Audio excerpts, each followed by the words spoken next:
Okay, it's recording. Yay. Okay, thank you guys for coming. I know that we all wanted to, not be here because we're on summer mode, so. Anyways, so I'm working on my master's right now, and I had to do a thesis project. It was an action research, which basically means just that as a teacher, you're constantly evaluating what you're doing, and you're, studying things and making adjustments to your teaching from what you learned. So, I chose to do mine on the Jigsaw teaching technique, partly because they always make us teachers do those in all those trainings, so I wanted to see if it really would be effective with students at all. So the problem that I was looking at, just the fact that we live in such a fast-paced world that when we were trying to teach students, we want them to sit in a chair and listen, and half the time we lose their attention and things like that. So they want everything now, and we need to do something to keep things moving for them.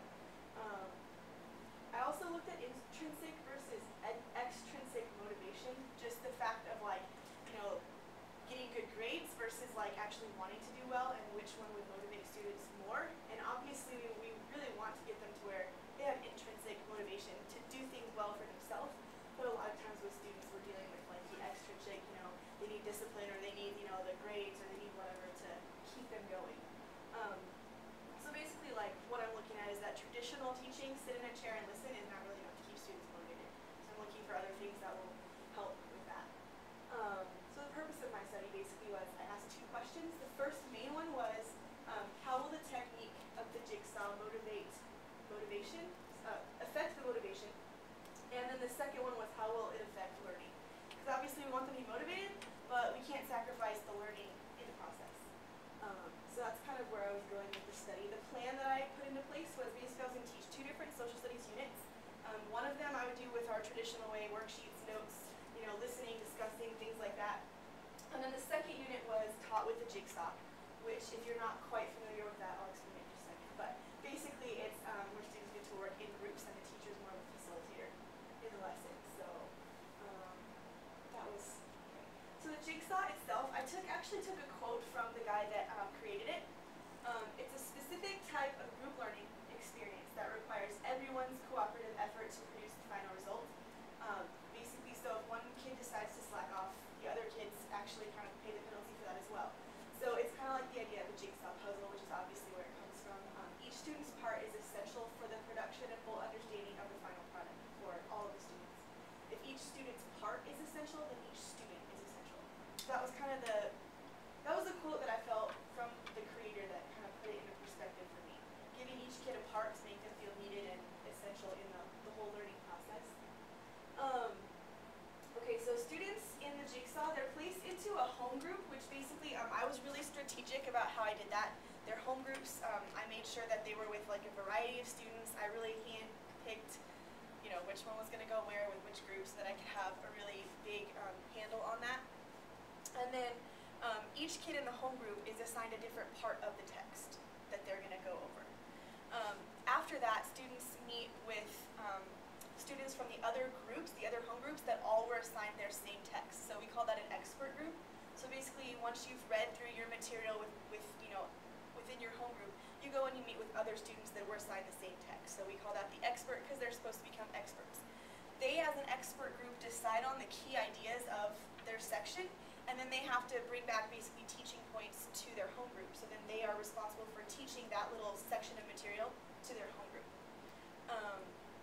And then so after everyone has had a chance to present to their home group, there's some kind of an assessment, quiz, assignment, basically something that covers everything that was presented, so that all students need to be responsible for that. And the teacher's role, as I mentioned before, is basically just to guide the students, to act as kind of just a facilitator, make sure that students are on track. And students were really on track with this when I get into the results, but they were excited about this, and so it did most of their conversation. It was loud, it was noisy, but for the most part they were really on track with it. So I had to do a literature review as part of the process, and so there's lots of studies that have been done out there with the Jigsaw technique.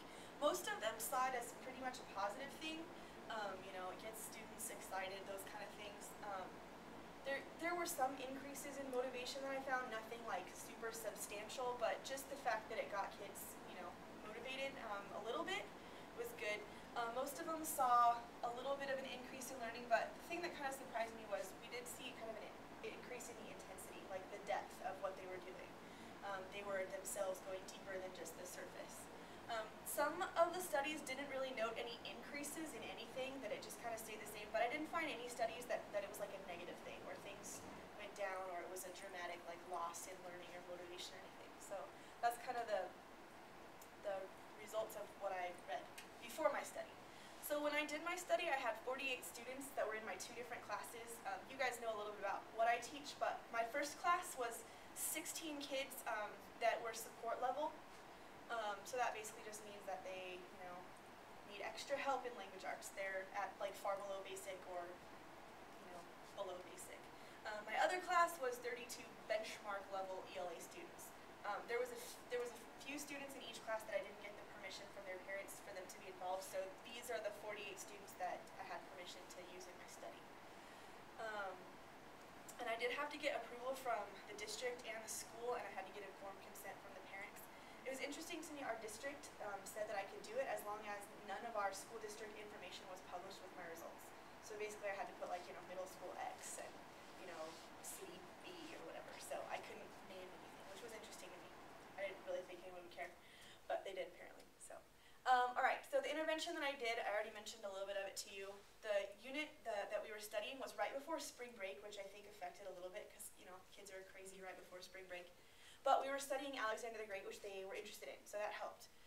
So this was, read the text, discuss, take Cornell notes, have class, conversations.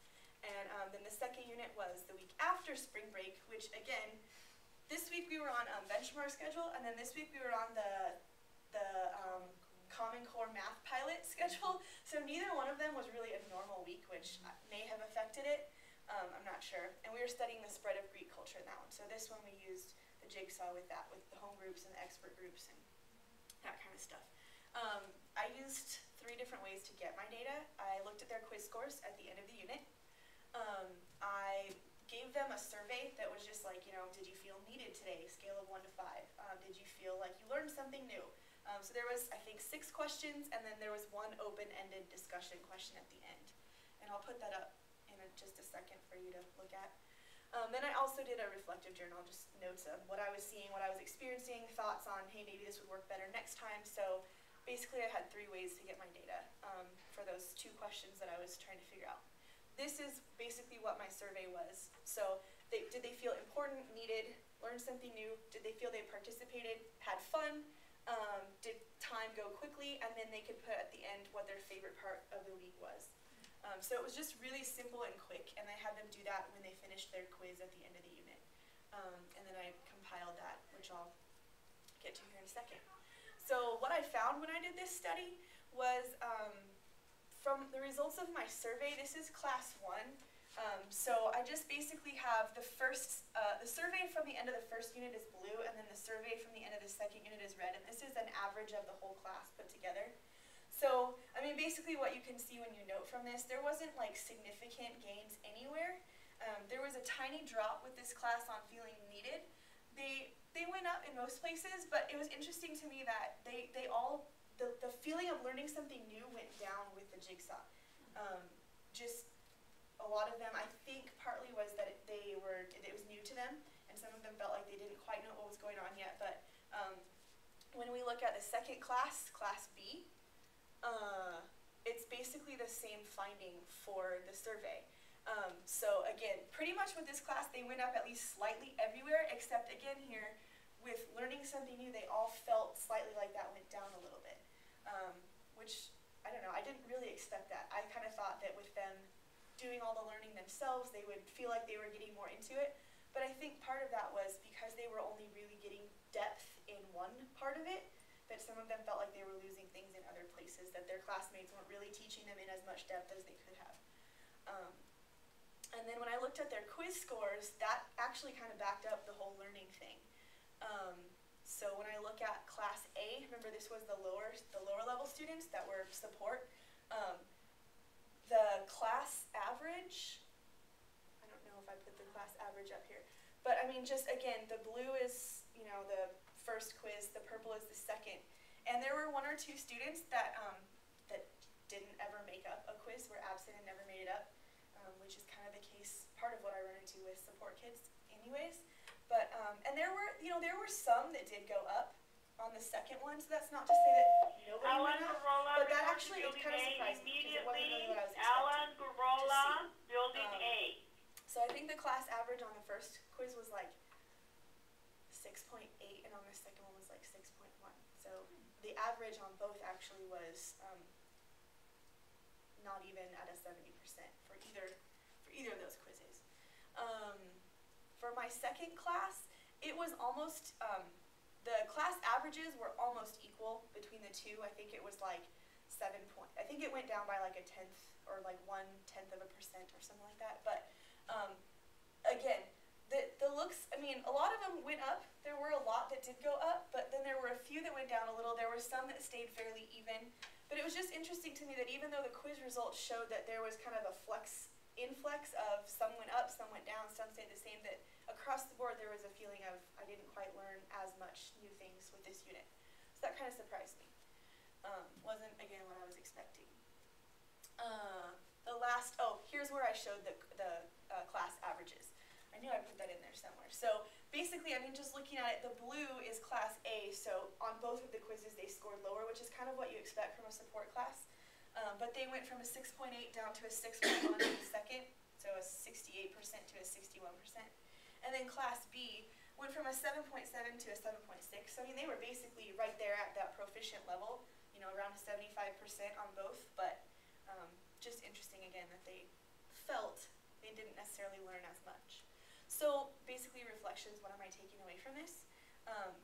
What I saw during the Jigsaw unit was that students looked engaged. I mean, there was conversation going on, they were enthusiastic, they were asking each other questions, they were you know, clarifying. It seemed to me that they were taking this responsibility seriously, especially in that second class, the class B, I called it, the benchmark level students. A lot of them would clarify with me before, okay, Ms. Tedrow, what exactly does this mean? Because I have to tell my peers. So, and I saw a lot of people helping each other out. So again, it was loud, it was noisy, but it was focused, and they really seemed to be taking this seriously. After the unit, they were asking me to do this again. So, I mean, that right there tells me that this was worth something because, you know, students are asking for something when you're teaching them, then I think you need to take that into consideration, and I would definitely consider doing this again, maybe just with a few tweaks and changes. So the results, I think, were possibly skewed just by the timing, you know, before spring break, after spring break, benchmark schedule, Common Core pilot schedule. So I think that if I would have done this on a little bit more normal days, normal time periods in the middle of a semester or something, it might have made a difference.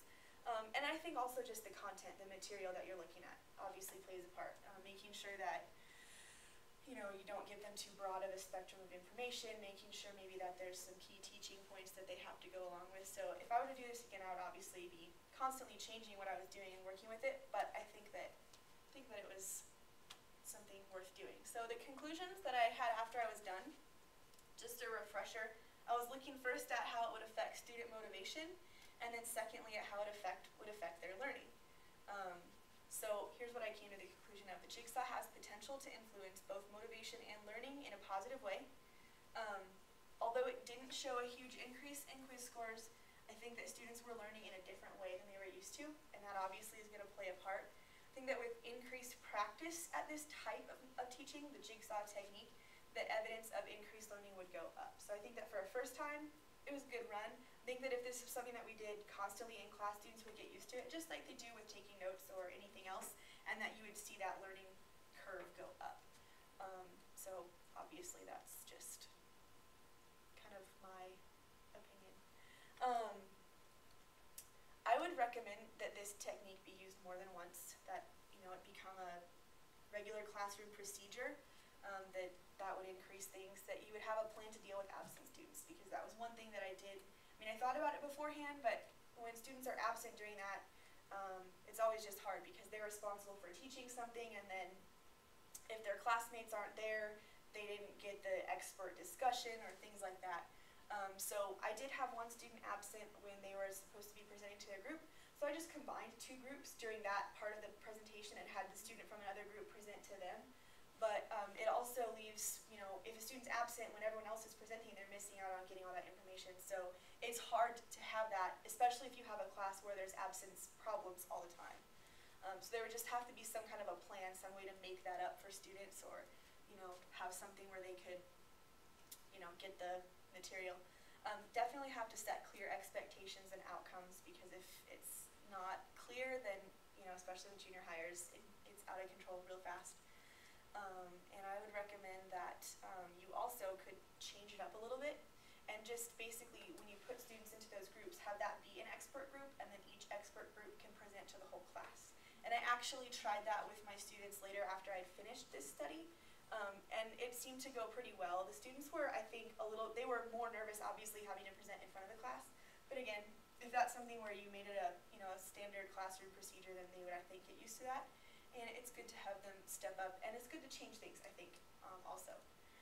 I was going to say really quickly, I do have, this is something that each student with their expert group, they produce something like this that, to take back to their home group. And so then they basically went through, and most of them modeled it like our Cornell notes. So they'd have a question of their key point, they had their notes, and then the students could, when other people were presenting, they were taking notes on what the other people said during their presentation. And then I let them use that on their quiz, just like I normally would for their notes. So,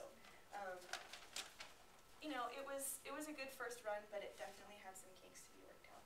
So, do you guys have any other questions about what I said? I think it's wonderful. Thanks. And I think the idea of kids working in a group is there's always risks involved because of the noise factor, but they seem to have direction, and then the fact that they wanted to do it again is really telling. Yeah, and I think with all the Common Core stuff that's coming, like these kind of more group things are going to be more necessary. So that was one of the reasons behind why I chose to do this, because I know that whole group work thing is going to be coming, and so I wanted to see if this particular style would work or not. The quiz was multiple choice? Yeah, I just used our regular social studies quiz, where it's 5 vocabulary and 5 like short answer. And so I kind of I wanted to keep some of the things the same, so they know what to expect on that, and they know kind of what's coming. I didn't want to change everything at the same time, so we changed the way we learned, but then we kept the standard assessment the same.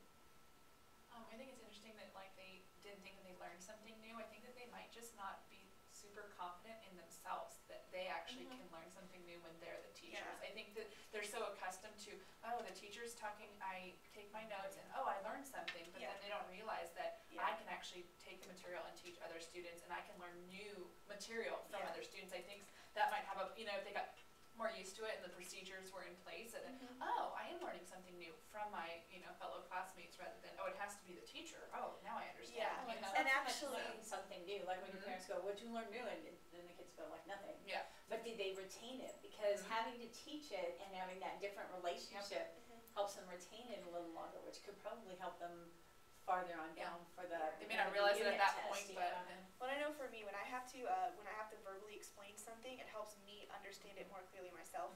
That's just one of the things that I learned about myself in my learning. Kylie Andrews, please come to building A. So, Kylie and it was Andrews, interesting because on that please survey, come to when it building said like A. they could rank it from 1 to 5, like, you know, nothing at all and like awesome basically. They also then they could explain why, and a lot of them when they put that, so one of my common responses on the why part was, well, Mrs. Tedrow teaches it really well, and so she didn't teach it to us. And I mean, that wasn't on everybody's paper, but I did see that a couple times so it definitely was part of that. They weren't used to learning that way, and I think that they understood the part that they had to teach really well.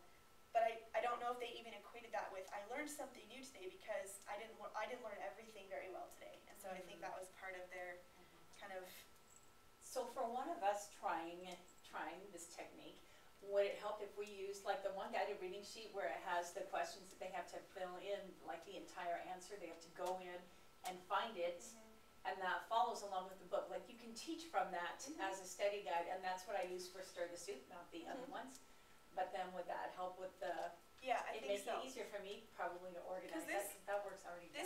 This doesn't have to be something that you do with like the whole section. I mean, it could be like, okay, so today we're just looking at this page. Your group is responsible for, you know, this word, this vocabulary word or something. Like it could be definitely a smaller scale with math. It could be like, okay, your group is going to work out this problem, yours is going to work out this problem, and then, you know, you present and you explain your steps to the of the class. problem, yeah. You know, so it definitely doesn't have to be something on as big of a scale as I did it. It doesn't have to be like the whole unit. I kind of did that for my study just because I wanted to work it all out, but it could definitely be something that could be done on a smaller scale, on a more like within a class period, I think for sure.